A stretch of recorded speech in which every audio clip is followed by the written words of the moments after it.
డబ్బాలో చికెన్ పట్టుకుని ఎక్కడికి వెళ్తుంది అనుకుంటున్నారా? మా మమ్మీ వాళ్ళ ఇంటికి అనమాట. యాక్చువల్లీ మా మమ్మీ ఇన్వైట్ చేశారు డిన్నర్కి. సో ఇంట్లో అయితే నేను చికెన్ తెప్పించి మ్యారినేట్ చేసి పెట్టాను. సో అక్కడికి వెళ్ళేసి కుక్ చేద్దామని చెప్పేసి అనుకున్నాను.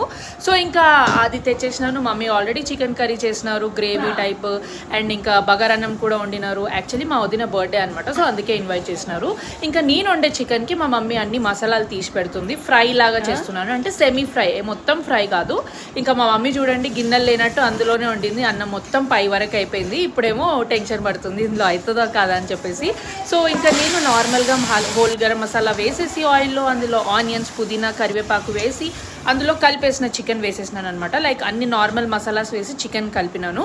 అండ్ చూడండి ఇంకొక గిన్నెలో కూడా చికెన్ వండింది. సో అది కూడా ఎక్కువ అయిపోయిందని చెప్పేసి వేరే గిన్నెలోకి ట్రాన్స్ఫర్ చేస్తున్నారనమాట. సో ఇంకా నేనైతే చికెన్ ఫ్రై చేసేస్తున్నాను. మా మమ్మీ అన్నీ చేసేసి రెడీ పెట్టేసింది. ఇంకా తినేసి ఇంటికి వెళ్ళిపోతాం అనమాట. వీడియో కనుక నచ్చితే లైక్ చేసేయండి. బాయ్.